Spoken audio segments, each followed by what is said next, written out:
recordándoles que hay dos formas del hierro, ¿verdad? El hierro hemínico, el hierro no hemínico.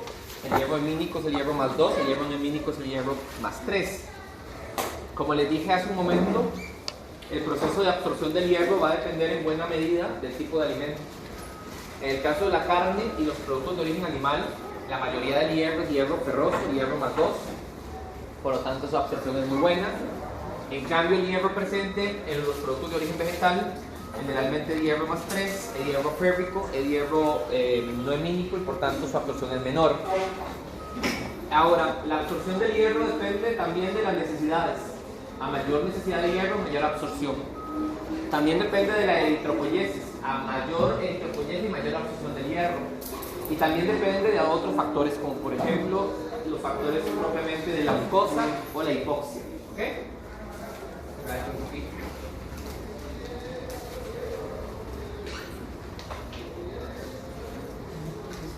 Bien. Entonces, cerca del 80 al 90% del hierro presente en la dieta es no hemínico, es decir, el hierro más 3. Por lo tanto, es poco absorbido y depende de la presencia de factores dietéticos para convertirse a la forma ferrosa y ser absorbido así. Solamente de un 10 a un 20% del hierro total de la dieta es hierro hemínico, es decir, hierro más 2, que es un hierro mejor absorbible. Sin embargo, de todo el hierro, el 50% del que se absorbe es de tipo hemínico. Por eso les decía que depende mucho del tipo de hierro. Entonces, como les decía yo antes, vamos a encontrar hierro hemínico, es decir, hierro más 2 en la hemoglobina, y en ciertas enzimas. Y vamos a encontrar el hierro no hemínico en otras proteínas, como son la ferritina, la hemosiderina y la transferrina. Entonces, específicamente para el hierro no hemínico, recordemos que el hierro no hemínico generalmente es hierro más 3, pero no siempre, ¿verdad? Recuerden que el hierro hemínico significa que tiene un grupo hemo. Hierro no hemínico significa que no tiene grupo hemo. Aquí tenemos hierro principalmente más 2 y aquí tenemos hierro principalmente hierro más 3. Entonces, este hierro, el hierro no hemínico, depende de ciertos factores de la dieta para absorberse. Recuerden, él nunca se va a absorber en la forma más 2, pero me refiero a la conversión de más 3 a más 2. ¿Okay? Como lo que te voy a decir.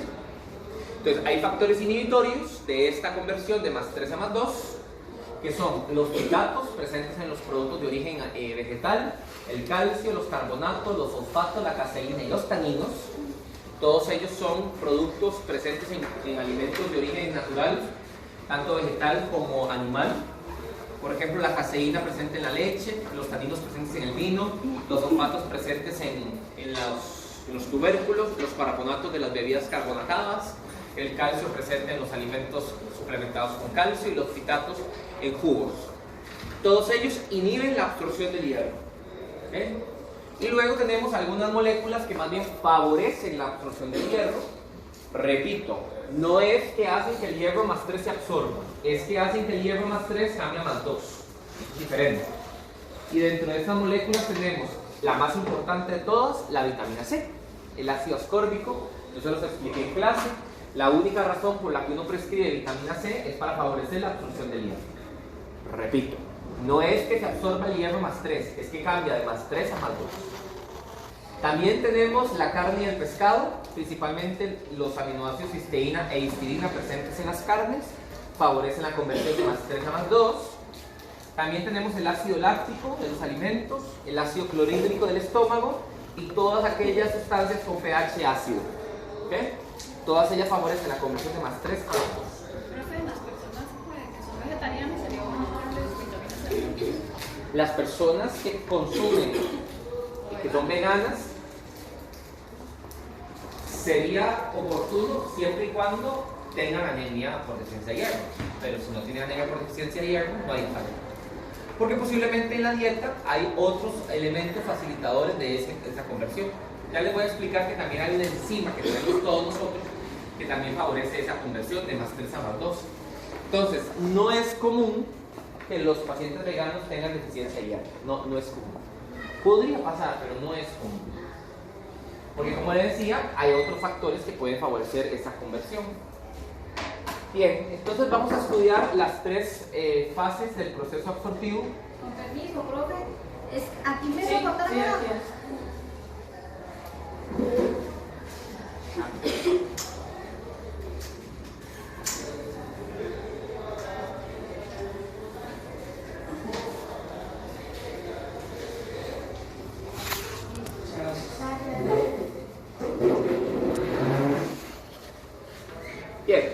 Entonces, como les decía, dependerá del tipo de hierro. Vamos a estudiar primero el hierro no hemínico y el hierro hemínico. Pero básicamente los tres mecanismos por los que el hierro ingresa son a través de la membrana apical, con cualquier nutriente que vimos ayer, el otro día, el paso del hierro a través del enterocito y finalmente la salida por la membrana vasolateral, lo mismo que en cualquier nutriente. ¿Ok? El proceso de la absorción del hierro, esto es importante, ocurre a diferencia de los carbohidratos y las proteínas y aminoácidos que vimos en la clase anterior. La absorción del hierro ocurre a nivel del duodeno principalmente y el yeyuno. ¿Por qué? Porque ahí hay más acidez. Y como el ácido clorhídrico es un mecanismo favorecedor de la conversión de más 3 a más 2, pues entonces explicaría por qué la absorción del hierro ocurre en las regiones más ácidas, las primeras regiones ácidas del intestino delgado. ¿Okay? El principal mecanismo de entrada del hierro es el DMT1, que significa el transportador de metales divalentes tipo 1. Y como su nombre le indica, es un transportador de metales divalentes para cualquier elemento metálico que tenga dos valencias. ¿Okay? Bien, entonces vamos a estudiar esta imagen. Aquí tenemos un enterocito, aquí tenemos las microvellosidades y ahí tenemos el hierro, que es el hierro más 3, el hierro férrico. Les vuelvo a repetir que nosotros no absorbemos hierro férrico, solamente el ferroso. Entonces lo que debe pasar con el hierro férrico es que se convierta de férrico a ferroso. Eso ocurre por varias cosas. Ocurre por el ácido ascórbico, como la vitamina C, ocurre por el ácido clorhídrico que les decía antes, ocurre por algunos aminoácidos de la dieta, pero también tenemos una enzima en la membrana en cepillo de la célula enterocito que se llama el citocromo B del duodeno. Citocromo B del duodeno. El citocromo B del duodeno es una reductasa que convierte el hierro de más 3 a más 2 mediante una reacción de reducción. Entonces, aunque no consumamos alimentos favorecedores de la absorción del hierro, tenemos una enzima que hace ese trabajo. ¿Verdad? Bien. Entonces, una vez que el hierro se ha convertido de férrico a ferroso, el hierro ferroso entra mediante el DMT tipo 1. Y les repito que el DMT tipo 1 es un transportador de metales divalentes, como el caso del hierro más 2, que es divalente. Entonces, el hierro entra a través del DMT1 mediante un mecanismo de transporte pasivo facilitado del tipo uniporta. ¿Okay? Entonces, el hierro entra y una vez que el hierro está dentro del enterocito, tiene dos caminos. O uno, salir porque se ocupa en sangre, o dos, almacenarse. En el caso de que el hierro no se ocupe a nivel sanguíneo, entonces se va a almacenar. Y entonces se va a convertir nuevamente a la forma férrica, es decir, pasa de más 2 a más 3, se oxida y se une a la ferritina en aquel centro que les expliqué que tenía la ferritina. ¿De acuerdo? En el caso de que se requiera hierro a nivel extracelular, el hierro va a salir a través de la membrana vasolateral por una proteína que se llama IDEC1, también llamada ferroportina, que es muy importante. Y esta salida del hierro al espacio extracelular hace que el hierro necesariamente tenga que oxidarse a la forma más 3. Esta oxidación del hierro de más 2 a más 3 debe ocurrir porque la única forma en la que el hierro puede transportarse es unido a la transferrina. Y como su nombre lo indica, ella solo puede transportar hierro férrico. Entonces, aquí vamos a encontrar enzimas como la ceruloplasmina o la efestina que oxidan el hierro. Y una vez que el hierro se oxida, se une a la transferrina y viaja unido a la transferrina. La transferrina posee dos sitios de unión para el hierro, recuerden. Por lo tanto, el complejo formado por la transferrina y los dos hierros se llama transferrina diférrica. Di de dos, férrica de hierro, férrico. ¿Okay? Y esta va a ser la forma en que el hierro va a llegar a la médula. ¿Okay? La forma en que el hierro va a ir transportándose para llegar a la médula, que es el principal destino. Nosotros tenemos dos tipos de receptores de transferrina. Los tipo 1, que son ubícuos, es decir, están en todas las células del cuerpo. Y el tipo 2, que lo vamos a encontrar en los hepatocitos, porque recuerden que el hígado tiene muchas enzimas que requieren hierro, y también a nivel del duodeno, que es el que estamos viendo en la imagen. Vamos a ver, ¿por qué será que la misma célula duodenal tiene receptores para transferrina? ¿Cuál será la razón? Si vean que por ahí fue donde se absorbió. ¿para qué tendrá receptores de transferrina en la misma célula del duodeno donde se absorbió el hierro? ¿Será un error? ¿Tendrá algún sentido? ¿Qué creen?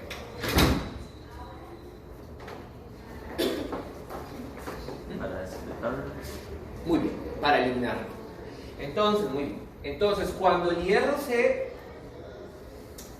sale a la circulación, ya forma la transferrina y todos los tejidos tienen sus reservas repletas y no requieren hierro, entonces lo que pasa es que la transferrina con el hierro férrico vuelve al duodeno, a la membrana vasolateral de las células del enterocito, para devolver ese hierro, para que producto de la descamación del enterocito se pierda ese hierro. Un mecanismo de retrocontrol negativo. Como para decir, bueno, si tenemos un exceso, entonces que se devuelva al intestino y a través de la descamación intestinal se pierde ese hierro. Muy bien. Las proteínas que participan en este proceso de, digámoslo así, de entrada del hierro nuevamente, se llaman las HFE. Las HFE son las proteínas humanas de hemocromatosis. Son importantísimas porque hay pacientes que no tienen esas proteínas y padecen de una enfermedad que se llama hemocromatosis, que es una de las principales manifestaciones, es una de las principales enfermedades por sobrecarga de hierro en los humanos. Y así se ve, esto es un hígado de un paciente con hemocromatosis. Entonces los pacientes con hemocromatosis no tienen proteínas HFE. Y entonces ese mecanismo de retrocontrol negativo que acabamos de explicar no se da, haciendo que la sobrecarga de hierro se dé. Y al haber sobrecarga de hierro, se deposita el hierro principalmente en los tegumentos, en el hígado, en el corazón, y eso lleva a la muerte. ¿Ok? A estos pacientes con hemocromatosis se les puede hacer trasplante de hígado o se les puede hacer hemodiálisis para sacar el exceso de hierro que tienen circulando. Y obviamente adecuar la dieta, ¿verdad?, de hierro. Bien, entonces aquí tenemos la imagen de lo que acaba de explicar. Aquí tenemos el hierro más 3 que se convierte a la forma más 2, entra a través del DMT1, puede almacenarse en forma de ferritina, en su forma más 3, o puede salir a través del IREC1 o la ferroportina al espacio extracelular. En el espacio extracelular se va a convertir de la forma más 3 a la forma más al revés. Eso está mal, ¿verdad? O sea, aquí hay un error. Hay un error, ¿verdad? Esto no es más 3, aquí es más 2. Entonces pasa de más 2 a más 3 para unirse a la transferrina, ¿verdad? Y ya, pues continúa su viaje según corresponda, ya sea la médula, el hígado, ¿verdad? Como sea. Entonces vean ustedes que hasta las mejores revistas de bioquímica y biofisiología tienen errores, ¿verdad? Son errores menores, pero sí es importante aclarar. Bien, ahora vamos a ver la absorción del hierro hemínico, que es el más importante, es el hierro ferroso. Es el hierro que está presente en la hemoglobina de la carne, por ejemplo. Bueno, el hierro hemínico se va a absorber exactamente por los mismos mecanismos, a una absorción apical, un paso del grupo hemo a través de la circulación y finalmente la salida del hierro a través de la membrana vasolateral. Recuerden que el grupo hemo es una estructura química muy compleja, de hecho es la clase que sigue, ¿verdad? Para pegar las dos clases, ya luego nos tiramos con el metabolismo de los carbonos. Pero el grupo hemo es una molécula muy compleja, está formada por átomos de nitrógeno, también tiene muchos carbonos, tiene muchos grupos metilo, propilo y vinilo, es una estructura media compleja. Entonces no se sabía a ciencia cierta cómo era que el grupo hemo entraba en las células. Lo primero que debe pasar es que la proteína sea degradada por el ácido clorhídrico y la pepsina que vimos el día del jueves y también por las enzimas pancreáticas que vimos. Y una vez que las proteínas han sido degradadas, queda expuesto el grupo hemo. Bien, ahora la pregunta del millón es ¿cómo entra el grupo hemo a las células? Siendo por definición el grupo hemo una molécula grandísima. Entonces alguien dijo, bueno, es por un mecanismo de endocitocinidad por receptor, no se ha podido describir. No, debe ser por un mecanismo de difusión pasiva, tampoco se ha podido describir. Pero hoy día la mayoría de gente tiene el consenso de que el grupo hemo entra mediante una proteína llamada HCP tipo 1, cuya traducción del inglés sería como proteína cotransportadora de grupo hemo. ¿Okay? Entonces, esta proteína se encontró en el duodeno del ratón. Sabemos que la expresamos nosotros a través del cromosoma 17 La vamos a tener principalmente en duodeno, donde la vamos a estudiar hoy, también hay en hígado y en riñón, y se ha visto que su expresión se aumenta cuando hay hipoxia o bajos niveles de hierro en sangre. Entonces, esta proteína, la HCPO tipo 1, lo que permite es que el grupo hemo entre utilizando ATP. Es un mecanismo de transporte activo, ¿se acuerdan? Son bombas, es decir, requieren ATP. Entonces el grupo hemo, como es una molécula tan grande, no puede pasar a través de la bicapa lipídica. Entonces ocupamos ATP para que eso ocurra. Por eso es un mecanismo de transporte activo. Bien, entonces el grupo hemo entra en el enterocito y ahora ocurre algo muy importante. Hay degradación del grupo hemo. El grupo hemo se degrada y producto de la degradación del grupo hemo tenemos tres productos. El hierro más 2, que es el que estamos estudiando hoy, la biliverdina y el monóxido de carbono. El hierro lo estamos viendo hoy, la biliverdina lo veremos la próxima semana y el CO no lo vamos a ver. Entonces aquí tenemos la imagen de lo que expliqué hace un rato. El hierro no hemínico, de más 3 a más 2, DMT1, todo lo que expliqué. Y aquí tenemos ahora el hierro hemínico. Entonces vean ustedes cómo el hemo entra a través de la HCP1. Una vez que entra el enterocito es degradado mediante una enzima que se llama hemooxigenasa. Aquí está, se me olvidó. Hemooxigenasa. Y una vez que el grupo hemo es degradado por la hemooxigenasa, obtenemos hierro más 2. Y este hierro más 2, al igual que el que vimos antes, sigue la misma vía. Se puede almacenar en forma más 3, en forma de ferritina, o puede salir a través de la ferroportina o el IREC1 a través al espacio extracelular. Luego, mediante la efestina o la ceruloplasmina, se oxida a más 3 y luego se une a la transferrina. Exactamente lo mismo. Ahora les pongo aquí esta imagen que tiene los dos mecanismos. Aquí tenemos el hierro no hemínico, es decir, el hierro férrico, que se convierte a más 2 y deja por el DMT tipo 1, lo que vimos hace un momento. Y ahora aquí tenemos el transporte del hierro hemínico, que es exactamente lo que acabamos de ver. Vean que llega un momento en que la vía es común. Entonces tiene dos alternativas, o almacenarse en forma de ferritina más 3 o salir a través del IREC1 o la ferroportina al espacio extracelular. Y luego en el espacio extracelular se convierte por la efestina de más 2 a más 3 y se une a la transferrina y sigue su paso. ¿Okay? Bueno, y aquí tenemos también otra imagen de la revista Nutrients que es exactamente lo mismo. El hierro hemínico a través del HCP1. Luego tenemos el hierro no hemínico, ¿verdad? Que entra a través del DMT1 y luego la vía común. Exactamente lo mismo.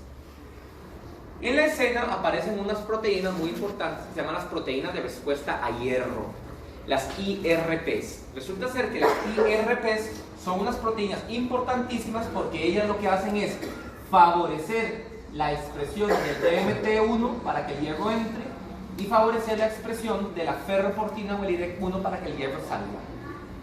Recuerden que el hierro tiene que entrar en el enterocito y tiene que salir.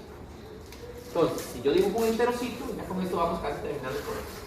Si yo tengo un enterocito, tengo que recordar que el hierro, ¿verdad?, no hemínico, va a entrar a través del DMT tipo 1. Mientras que el hierro hemínico va a entrar por la HCP1. Vean que es muy fácil porque los dos son tipo 1. Pero el hierro sale ya al espacio extracelular, del enterocito al espacio extracelular, a través de la ferroportina, que también se le llama IREC1. Ya que todos son 1, DMT1, HCP1, IREC1. Entonces las proteínas IRP lo que hacen es favorecer que salga el hierro y que entre el hierro. Son muy importantes y ya las vamos a ver más tarde.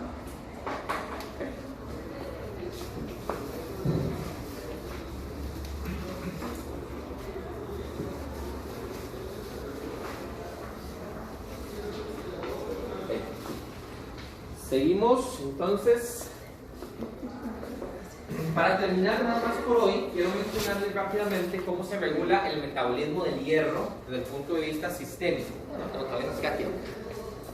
¿Cómo se regula el hierro desde el punto de vista metabólico? Bueno, la principal proteína reguladora del metabolismo del hierro es la hepcidina. Se llama hepcidina. La hepcidina es una proteína de síntesis hepática, se sintetiza en el hígado.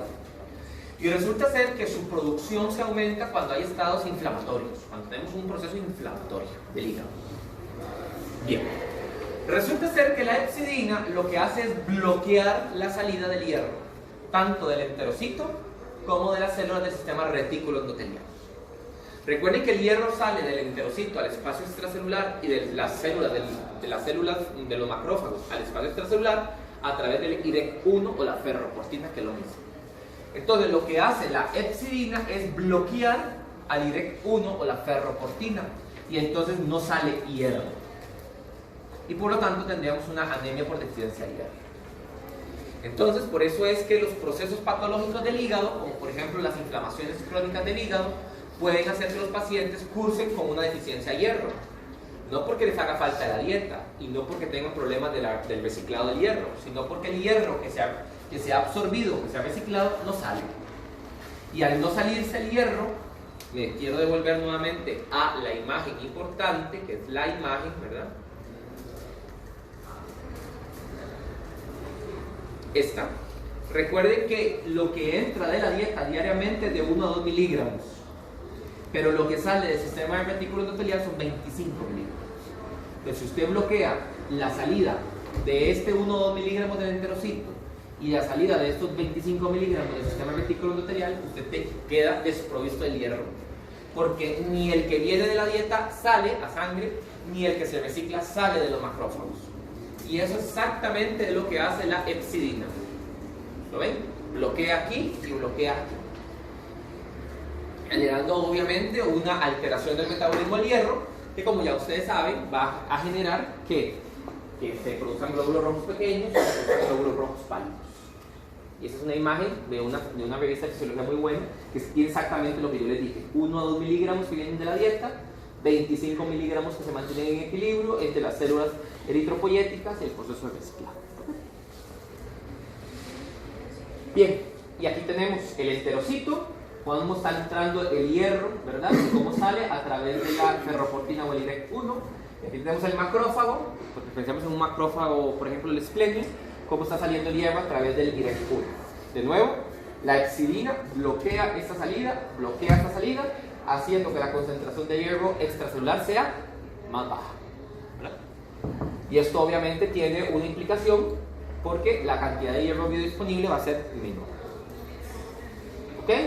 Ahora, ¿qué otros estímulos hacen que se libere hepcidina?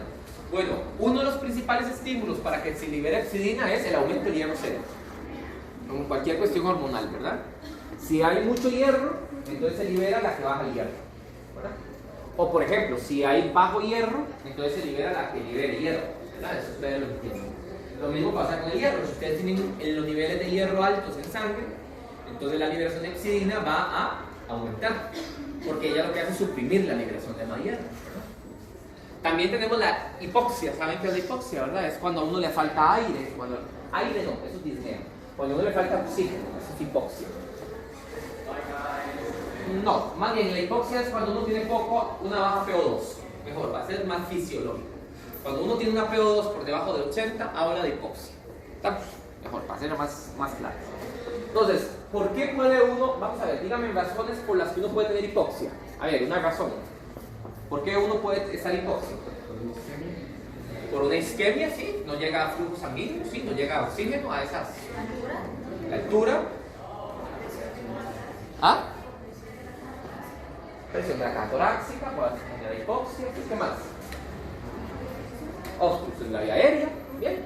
Son causas de acidosis respiratoria también. Todas las que acaban de recibir, excepto la altura, ¿verdad? Que genera una calor respiratoria. Bien, entonces la hipoxia también parece ser que tiene un efecto sobre la liberación de hepcidina. Pensemos, en la hipoxia tenemos menos oxígeno a nivel de nuestra circulación. Entonces ocupamos ahora que haya más hierro para transportar el poco oxígeno que hay. Entonces la liberación de hepcidina se tiene que suprimir o se tiene que inhibir. Es activar o suprimir. Si se activa sale menos hierro. Entonces hay que inhibir la liberación de hepcidina, ¿verdad? Entonces hay condiciones que estimulan y hay condiciones que aumentan la liberación de hepcidina. ¿Ok? Bien. Entonces aquí tenemos esta imagen que me gusta mucho, que es una imagen hecha por alguien pero muy creativo. Entonces vean ustedes que viene el enterocito con un tubito por donde sale el hierro, ¿verdad? Ese tubito de la ferroportina o el IBEC-1, ¿verdad? Aquí tenemos el vaso y sus macrófagos también, haciendo alusión que es la forma en que sale el hierro. Y aquí tenemos también los macrófagos que hay en el hígado, las células de Kupffer. Ustedes saben que hay unas células y unos macrófagos.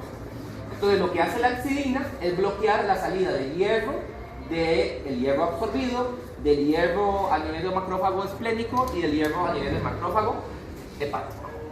Y ahí tenemos entonces los principales mecanismos de regulación. La inflamación estimula la liberación de hepcidina, vean que es una flecha, ¿verdad?